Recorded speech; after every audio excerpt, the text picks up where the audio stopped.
Hallo. Mit Hallo, ihm betrachten, hallo, ne? hallo. Wow. Von, von einem historischen Erbe zu sprechen, nicht wahr? Ah ja, da kommen wir alle her, ne? Unterschiedliche Wege, unterschiedliche Erkenntnisse, unterschiedliche Erfahrungen gemacht, an unterschiedlichen Orten, in unterschiedlichen Gesellschaften wieder aufgewacht, aber trotzdem,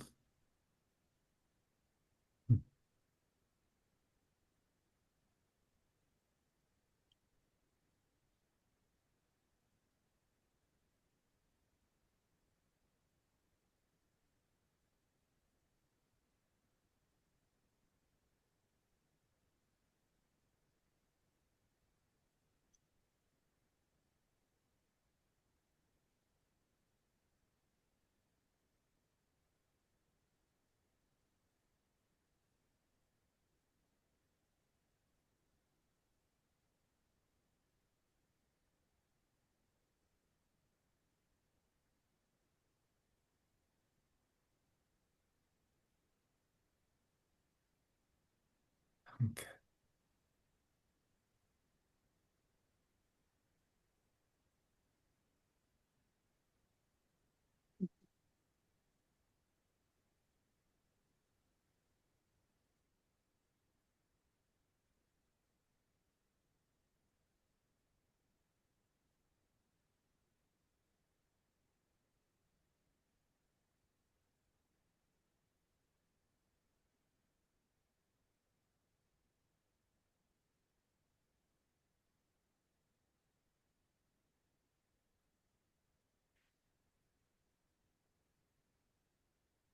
Ja, was schulden wir der Wahrheit, ne? Schulden, Anführungszeichen. In der Tageslektion 323 wird zwar das Opfer und das Opfern unter Anführungszeichen gesetzt, aber nicht das Schulden zur Wahrheit, was wir der Wahrheit schulden. Weil natürlich schulden wir weder Gott noch der Wahrheit noch unserem wahren Selbst etwas. Aber unter Anführungszeichen schulden wir uns und der Wahrheit, dass wir uns erinnern, was ewiglich währt, was uns ewiglich verbindet,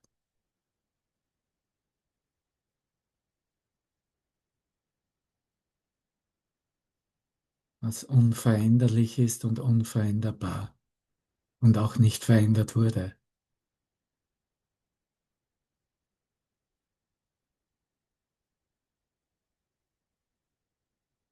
Das miteinander zu teilen, ist die Wahl und die Entscheidung. Jedes Bild, jede Erinnerung, jeden Gedanken von Schmerz, Leiden, Trennung nicht mehr zu sehen, nicht mehr uns entgegenzuhalten,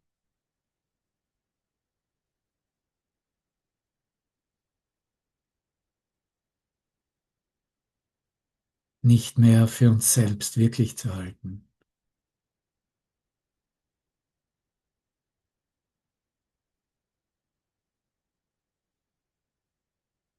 Und ja, das bedarf ein Zurückgehen zur bevor Zeit war und als Zeit vorüber war. Ein Zurückgehen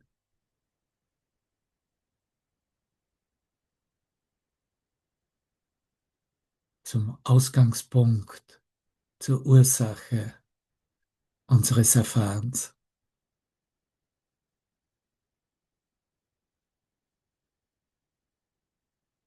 Das Zurückgehen und Anerkennen der Schöpfung selbst.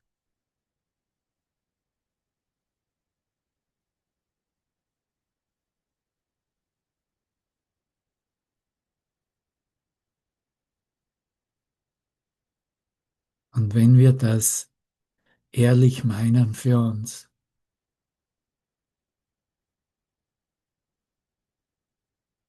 dieses uns erinnern, unsere Vollkommenheit, wie Gott uns schuf,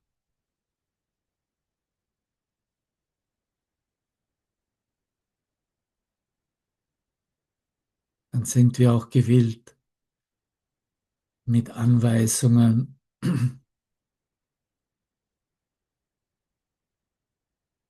Richtungsweisungen mitzugehen, die unsere Denkweise und unseren Geist so schulen,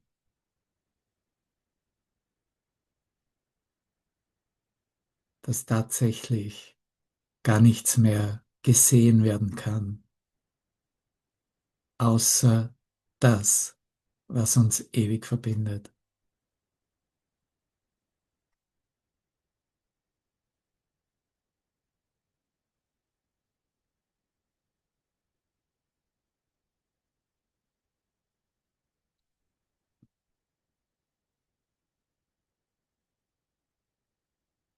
Da ist keine Feindseligkeit mehr übrig. Da ist kein Feind mehr da, dem widerstanden werden müsste, vor dem man sich verteidigen müsste, den man weghaben müsste.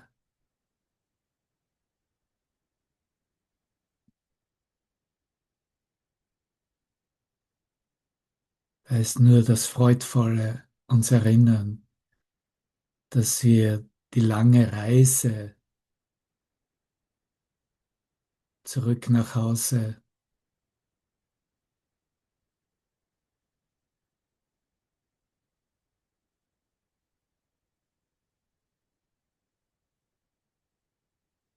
zwar mit den unterschiedlichsten Gefühlen und unterschiedlichsten Erfahrungen begangen und miteinander geteilt haben,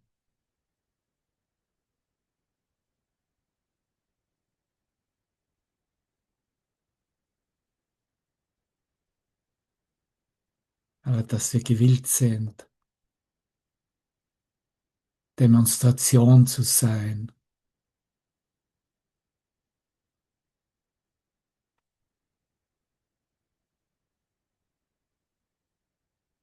Erlöser, Botschafter, Lehrer zu sein, was es wirklich bedeutet. Gott ist eins, Gott ist eins sein, ein Gott ausmacht.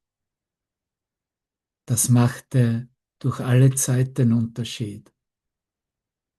Das war der Grund, warum beginnend mit den Israeliten, die in verschiedensten Abspaltungen des jüdischen Volkes sich vom Rest der Gesellschaft und der Welt abhebte und demonstrierte, einen anderen Weg zu gehen.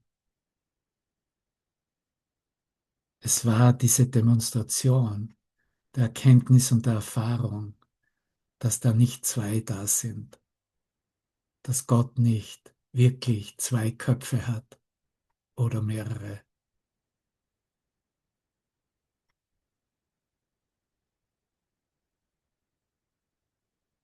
Und dass wir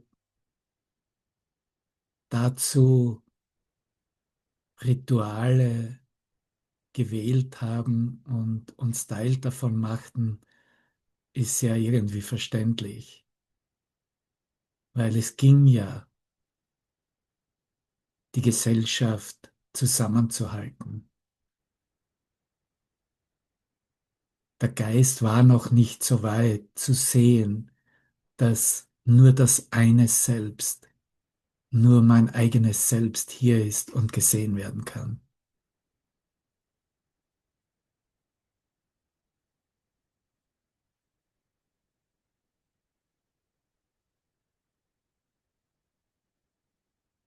Und so wie du anführst, Marianne,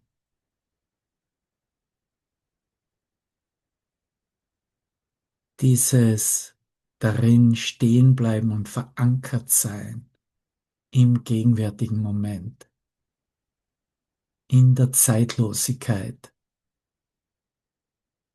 Jetzt, jetzt, jetzt.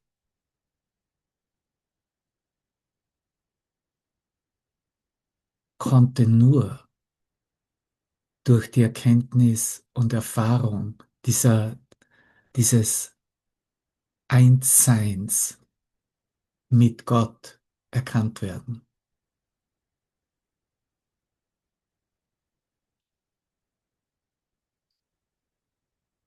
Und so wie er in der Lektion ausdrückt,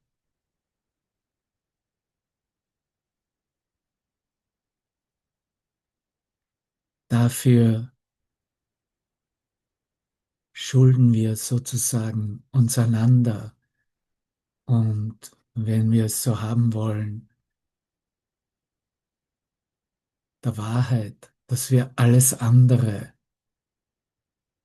nicht mehr gegen uns selbst halten noch verwenden, um uns zu definieren, zu identifizieren, uns abzugrenzen. Dieses Anführungszeichen Opfer der Angst, dass das Einzige ist, worauf wir eingeladen werden von seiner Stimme, die seit Anfang der Zeit in unserem Geist als Echo sich präsentiert, uns ruft, uns einlädt.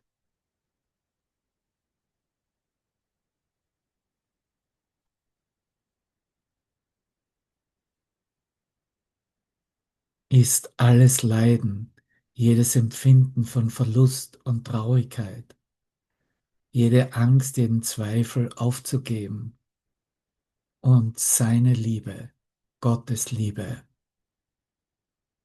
die uns als sein Sohn von Schmerzen heilt und uns seine eigene ewige Freude gibt, uneingeschränkt in unser Bewusstsein strömen zu lassen. Das ist alles, worum wir gebeten werden.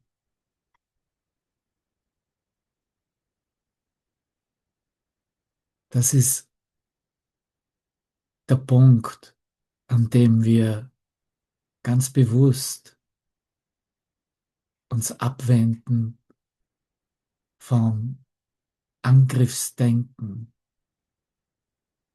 vom den Feind außerhalb von uns wirklich zu halten und uns erinnern, dass in unserem Herzen ein Lachen, ein Lächeln sich geben will, sich zeigen will, sich mitteilen und kommunizieren will.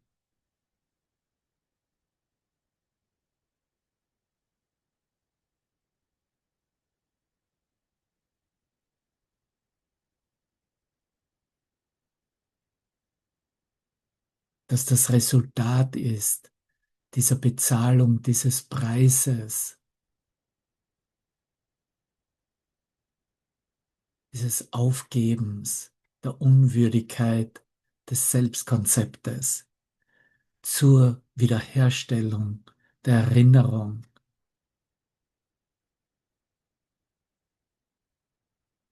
was eins geblieben ist, was Gott in uns und wir als seine Schöpfung sind, als eins in uns. Und er beendet diesen Gebetsteil in dieser Lektion 323 mit den Worten für der Welt Erlösung.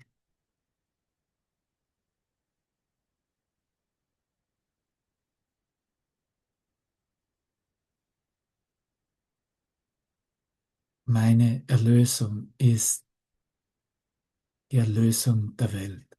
Die Erlösung der Welt passiert nur, indem ich meine Erlösung annehme und anerkenne.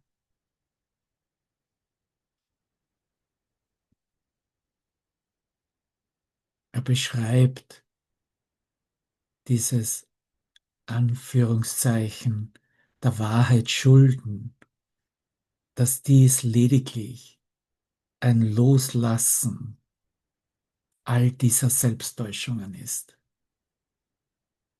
Ein Loslassen von Bildern ist.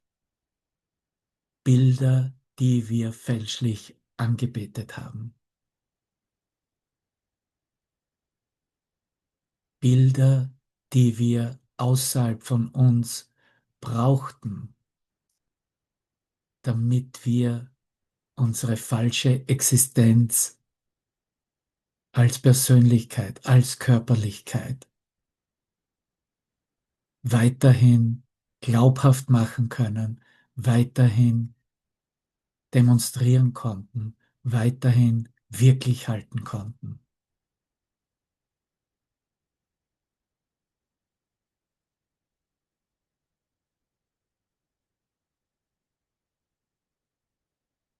Und in diesem neuen Bewusstsein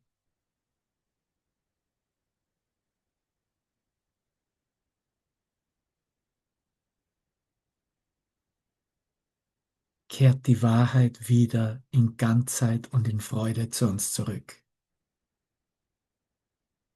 Das sind seine Worte. Worte von Jeschua, wer immer er für dich in deinem Geist gewesen ist oder jetzt ist. In Wirklichkeit als Name, als Symbol steht er nur für diese Erinnerung, für diese Bereitwilligkeit, sich zu erinnern, wer du bist, wer wir sind, wer ich bin.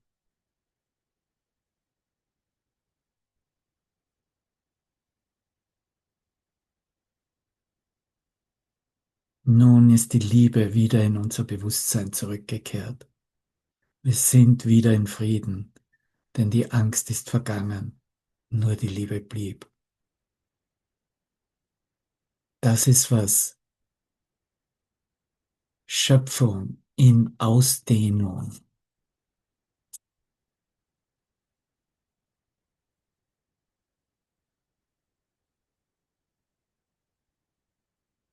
einfach ist, erkannt werden kann.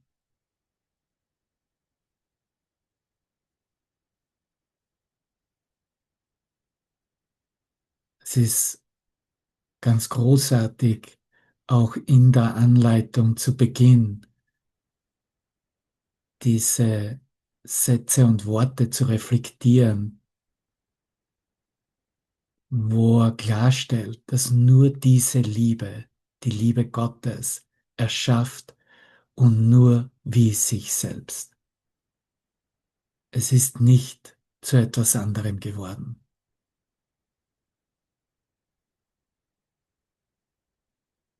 Und so gab es nie eine Zeit, wo all das, was die Liebe schuf, was Gott schuf, nicht da war.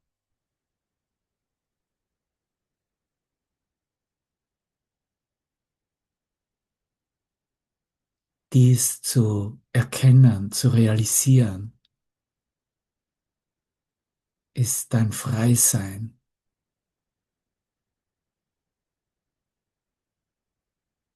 Und es wird auch niemals eine Zeit geben, in der irgendetwas, was sie schuf, irgendeinen Verlust erleidet, irgendjemanden Schmerz weder zufügen noch erfahrbar macht. Auf immer und auf ewig ist diese Liebe ein Ausdruck der Gedanken Gottes. Und ganz genau so, wie sie es waren, wie sie es war, die Liebe, die Gedanken Gottes und wie sie sind. Dieses Sie würde ich genauso groß schreiben wie die Liebe Gottes, unverändert durch die Zeit und nachdem Zeit vorbei ist. Was wir hier eigentlich miteinander teilen, lehren und lernen, ist, dass diese vorgestellte Unterbrechung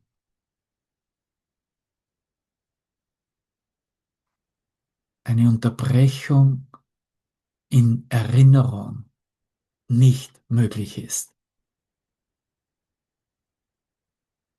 und nie möglich war. Das heißt, all das, was ich erfunden habe in meinem Geist, hinaus halluziniert und in der Projektion wirklich gehalten habe, konnte dies nicht ändern, konnte die Wahrheit nicht auswechseln.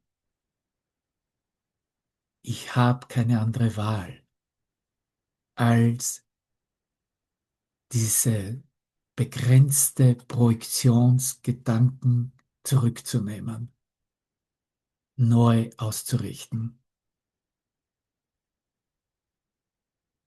mich zu erinnern, dass ich in dem Sinne tatsächlich Manuela Nischa bin, auch wenn ich mich jetzt umbenenne.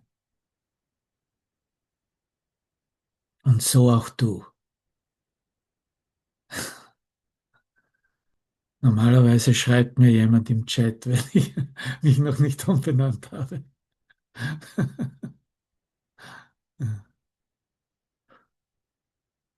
So, lass uns diese Idee, was in unserem Geist kommt, was wir gewillt sind anzuerkennen, was sich noch zeigt, was noch wirklich geglaubt wird. Genau diese Ideen als Ausdrucksweisen der Angst, der Trennung, des Verlustes, die Idee, jeder kleine Zweifel, jeder Funke von Traurigkeit, so ihm übergeben und zeigen, dass in diesem gegenwärtigen Licht, in seiner Reflexion uns klar wird, dass dies das letzte Mal ist, dass wir es für uns noch verwenden möchten. Es ist tatsächlich immer ein letztes ihm übergeben, ihm überlassen, ihn es heilen, korrigieren zu lassen, auswechseln zu lassen, buchstäblich, mit seinen Gedanken der Liebe selbst, mit dem, was unverändert nach wie vor in uns allen gegenwärtig ist.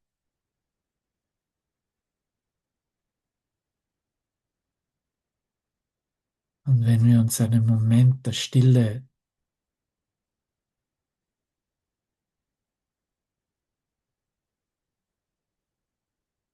geben und uns dazu einladen, zu sehen, was in dieser Stille unseres Geistes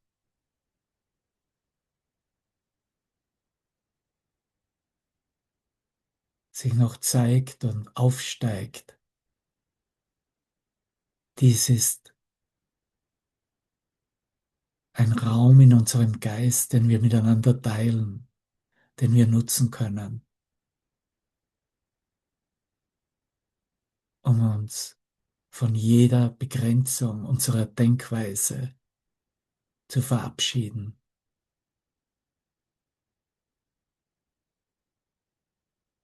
Dieses geheilt werden und anerkennen, geheilt zu sein,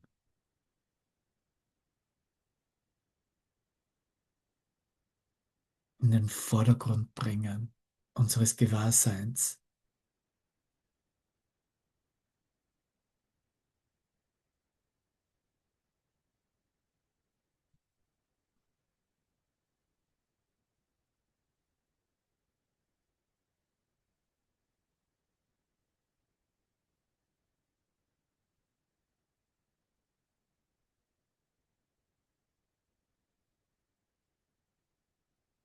Und ob wir es im Ausdruck oder in Worte kleiden oder in der Stille uns darüber bewusst machen und ihm übergeben, ist wirklich dasselbe.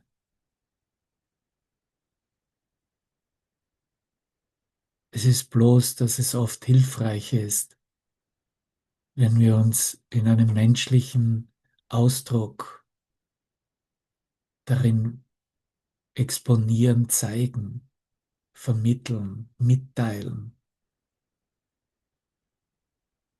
und auch sehen, dass wir, egal was unsere Erfahrungen sind,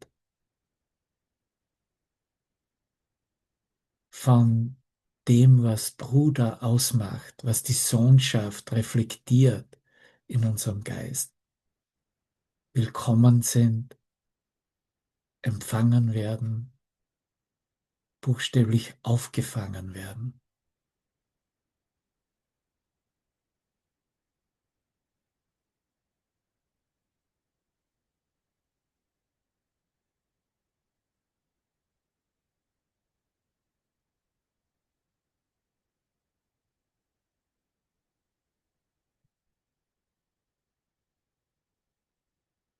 Und wenn du geführt wirst, dem einen Ausdruck zu geben, dann fühl dich frei.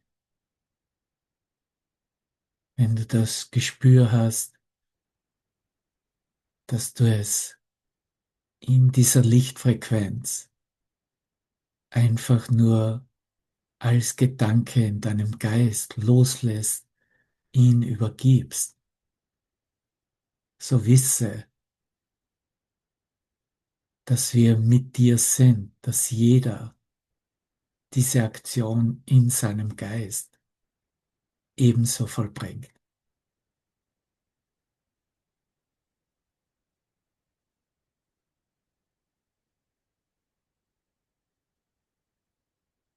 Das ist, was das auserwählte Volk Gottes ist. Das ist, was es ausmacht,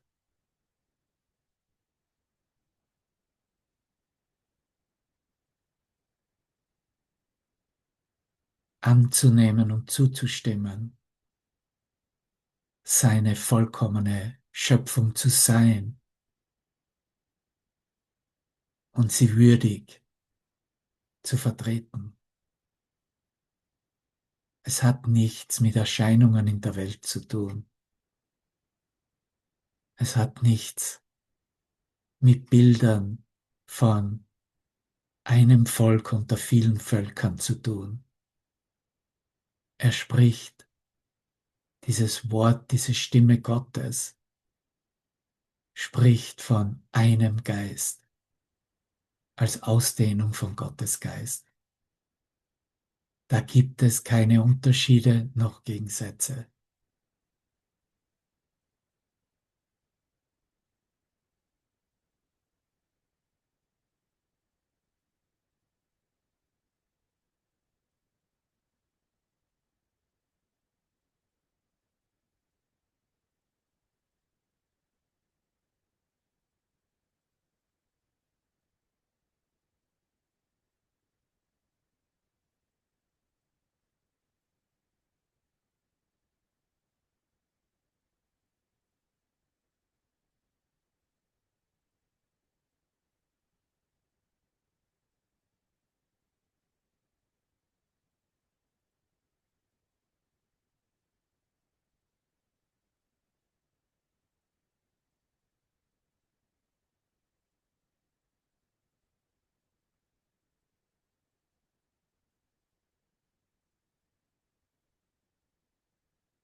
was immer für Bilder du ihm übergibst,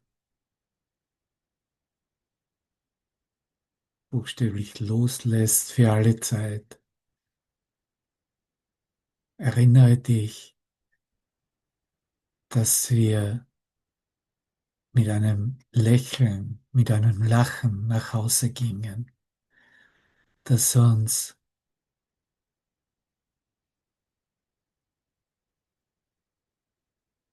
ein Geschenk gegeben wurde und dieses Geben und Empfangen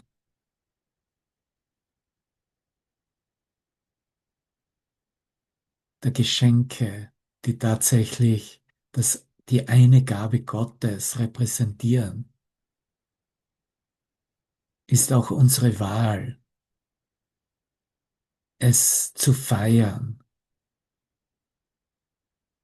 es buchstäblich als eine Party zu sehen, eine Abschiedsparty.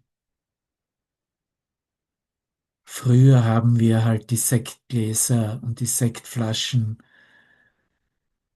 knallen lassen. Und in jedem guten Film, wo das dargestellt wird, dass das Ende eine Zustimmung, eine Feier, ein Lachen, ein, ein Teilnehmen und Demonstrieren ist, dass es nicht ein Aufopfern war, sondern ein freudiges Weggeben, ein freudiges Loslassen, ein freudiges Neuwerden lassen. Wie viele Feuerwerke hast du gesehen in deinem Leben? Unzählige. Es ist da buchstäblich ein Feuerwerk in unserem Geist, diese Aktion zu erfahren.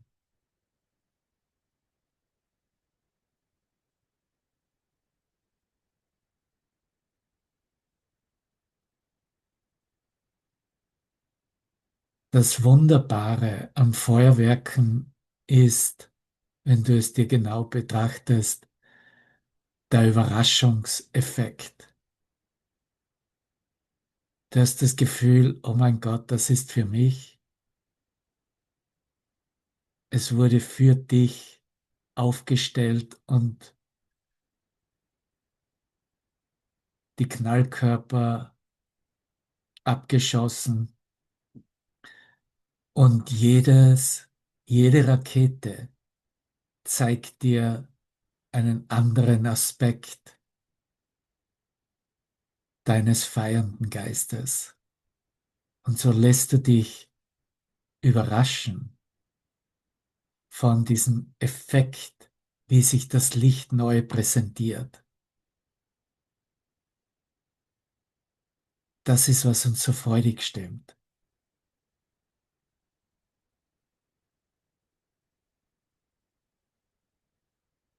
Alles andere ist langweilig, kennen wir, eine Wiederholung tausendfach. Aber wenn ich ehrlich bin, in all den Feiern mit Feuerwerken kann ich nicht wirklich sagen, dass ein Ausdruck einer Feuerwerksrakete oder wie immer wir es bezeichnen wollen, genau das Gleiche war, was ich schon einmal gesehen oder erfahren hätte.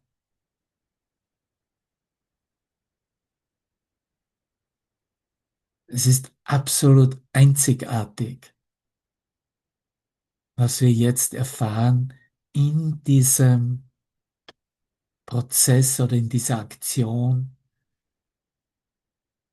des uns buchstäblich Hingebens, ihm Übergebens.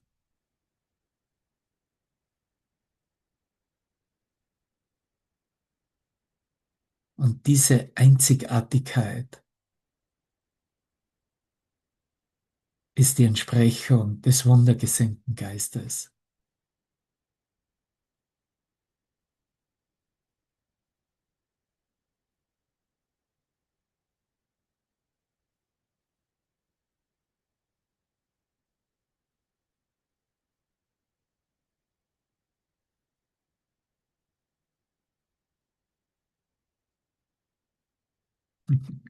Christine zerplatzt schon. Danke dir.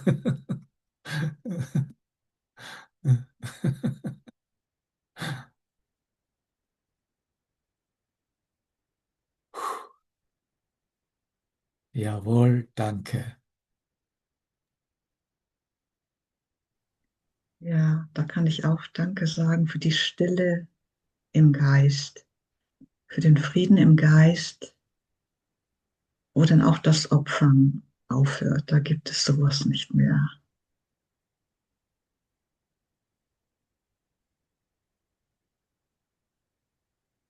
Und diese Stille auch wieder immer wieder neu ist.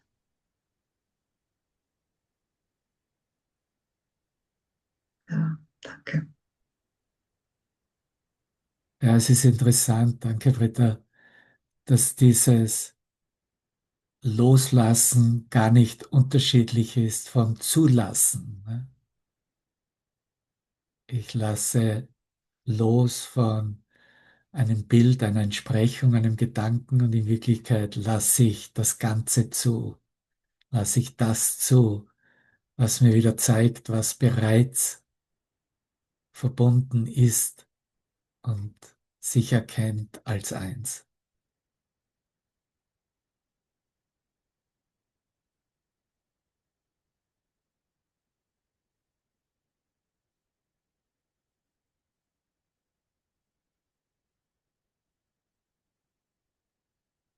Und damit geht es eigentlich nur um diese Verbindung und Aktion mit dem Heiligen Geist.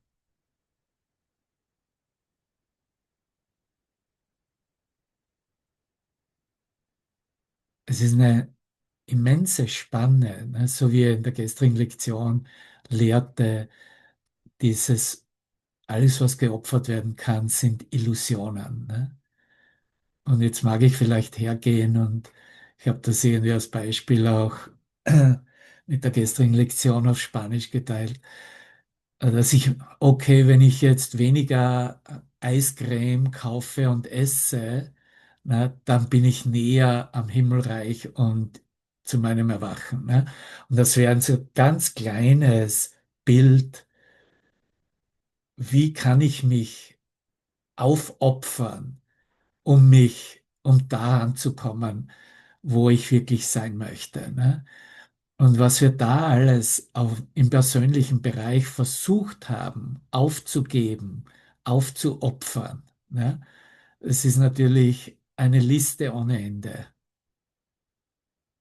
Aber wo wir jetzt ankommen und hier dazwischen liegt eigentlich die gesamte Varianz unserer Liste, unserer Ideen, die wir hatten, um anzukommen, ist tatsächlich zu sehen, dass diese Verbindung mit dem Heiligen Geist alles regelt und mir zeigt, dass ich überhaupt nichts verändern muss. Ich muss es nur gewillt sein, neu und anders zu sehen, anders zu nutzen in diesem Sinne. Es als Mittel für mein Erwachen zu nutzen, als Mittel für mein nach Hause zurückkehren zu nutzen, anstelle hier zu bleiben in einer spirituellen Identität und die heraushängen. Und wenn ich beginne, das zu nutzen in der etablierten, wiederhergestellten Kommunikation mit ihm,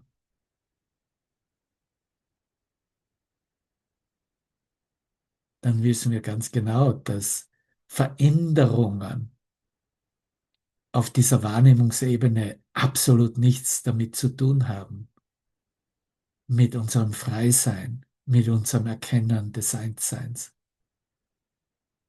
Es ist letztendlich nichts weiter als dieses mich wieder erinnern, den Gedanken auszurichten auf Gottes Geist, auf seinen Schöpfungsgedanken. Alles andere wird es genutzt zur Erlösung, zur Heilung, wunderbar. Es wird trotzdem verschwinden. Wir nehmen zwar mit das, worin wir seine Liebe wiedererkennen, und das eröffnet sich auf der anderen Seite zur Gesamtheit und Ganzheit der Liebe Gottes, aber als wahrgenommenes Bild, als etwas, was sich nach wie vor nähern könnte mit Bedeutungen, aufrechterhalten könnte mit Wertschätzungen, das ist bereits verändert. Das haben wir gerade geteilt. Das ist bereits verschwunden in der Zeitlosigkeit. Das ist nicht mehr da, gesehen zu werden. Natürlich gibt es kein Problem anzuerkennen oder sich einzugestehen, okay, etwas, was ich meine, was mir Schaden bringen könnte, ne? Nehmen wir mal her, Substanzen, die verwendet werden, um das Bewusstsein zu verändern, äh, dass ich die besser links liegen lasse und aufgebe. Ja, da stimme ich voll und ganz zu. Ja, weil warum würde ich versuchen, mich selbst auszulöschen, wenn ich bereits in der Erkenntnis lebe, dass ich nicht ein Körper bin und dass ich gar nicht wirklich mehr auf der Zeitlinie mir etwas beweisen müsste, um darzustellen, dass ich wahrlich existiere. So, wenn ich in dem Sinne die Gedanken, die übrig sind, die mich ausmachen, die meinen Ausdruck ausmachen, die meine Persönlichkeit selbst ausmachen, wenn ich diesen Standpunkt einnehme, dass ich absolut so sein darf, wie ich bin, wie auch wie ich mich selbst wahrnehme oder wie mich meine Brüder wahrnehmen, dass ich mich weder schuldig fühlen muss, noch etwas dafür tun müsste, um mich zu verändern.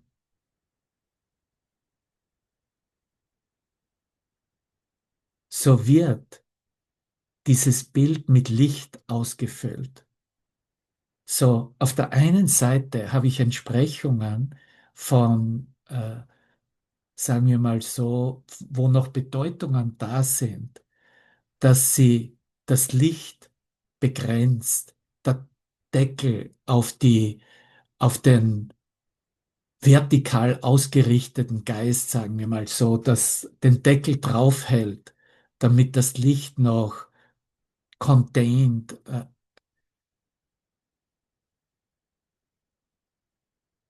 eingeengt, definierbar ist, wahrnehmbar ist. Aber da, wo ich mich selbst annehme, mich selbst in der Ausdehnung erfahren habe, in diesen Bildern, das sind buchstäblich Bilder des Tempels. Das ist noch ein Bild, aber es wird bereits in der Lichthaftigkeit erkannt. Es wurde bereits verwendet, um die Liebe Gottes auszudehnen. So, wir brauchen nicht über diesen Teil sprechen, den wir mit der vollkommenen Begrenzung, die nach wie vor ein Angriff auf uns selbst war. Das ist offensichtlich, dass das Änderung bedarf und bereits bearbeitet wird, seit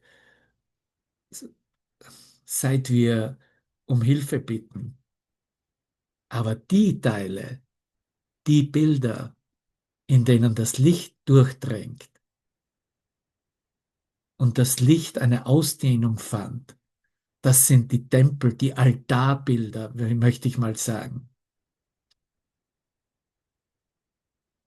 Selbst diese Bilder verändern sich und verschwinden.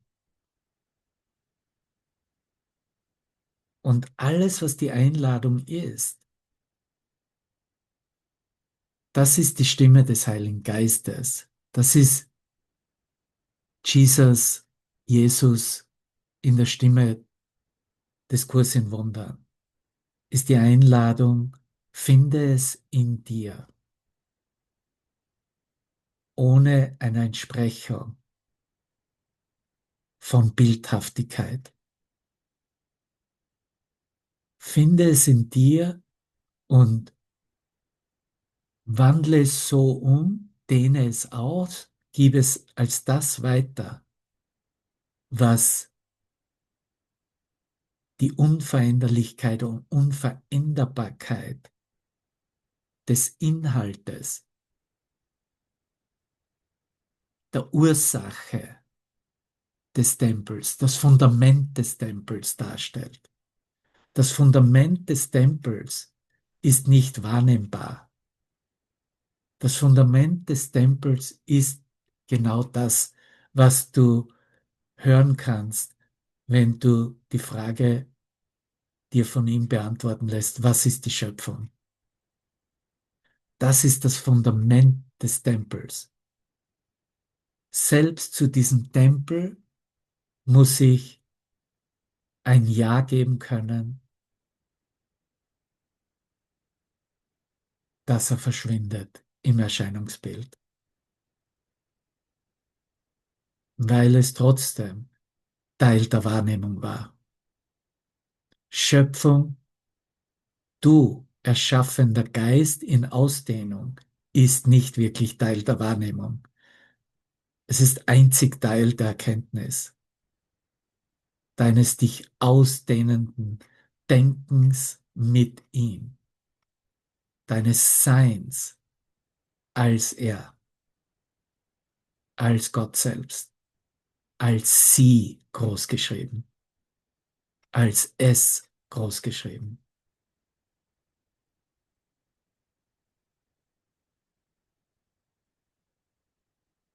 Das ist, was wir erfahren, jetzt am Ende unserer Reise. Genau, das findet einfach statt. Das passiert, weil es unvermeidlich ist. Und wieder, was machen wir eigentlich hier in unserem Zusammenkommen?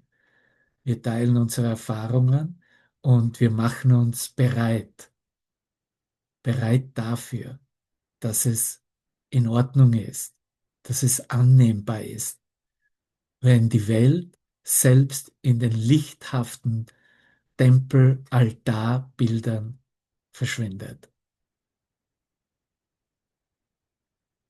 Weil auch eine geheiligte Welt, die noch wahrgenommen wird, ist Gegenstand der Erlösung, des Aufhebungsprozesses in unserem Geist. Macht das Sinn? Verstehst du, wovon ich spreche? Ja, danke, danke, danke. Und dann kommt natürlich ein klares Verständnis in unserem Geist. Oh, alles in Ordnung, alles okay. Ja, das ist, wie es sich zeigt, dass alles okay ist, alles geführt ist von ihm, alles in seinen Händen tatsächlich ist.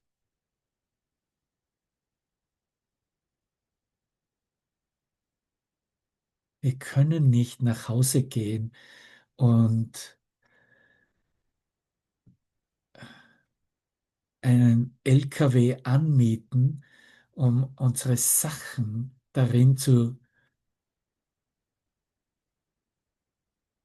reinzugeben und zu sagen, okay, und mit diesem Lastwagen will ich jetzt nach Hause fahren. Du darfst alles, alles loslassen. Du bist herzlich willkommen, mit leeren Händen zu deinem Schöpfer zu kommen und selbst diesen Kurs, ne,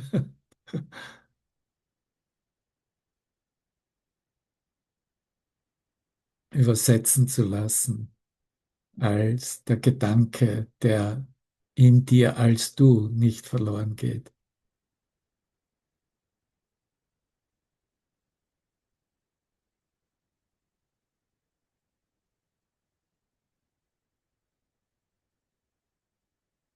Danke. Noch irgendwelche Kommentare, Fragen, Zusätze? Sind wir okay alle? Halten wir nochmal die Mikrofone alle ein. Wow, es hat sich für mich so angefühlt, wie wenn Viertelstunde, 20 Minuten vergangen wären. In Wirklichkeit haben wir eine Stunde miteinander in der Stille seiner Liebe geteilt. Danke, Danke für das Licht, Devaman. Danke. Danke. danke. Gut, und damit wir das Lächeln nicht vergessen, hier eine Erinnerung, die uns Falco machte vor sehr kurzer Zeit. Und der Titel des Bildes war It's all over now, Baby Blue. Es ist alles vorbei. Baby, blaues Baby. Yeah, Joe, you got it.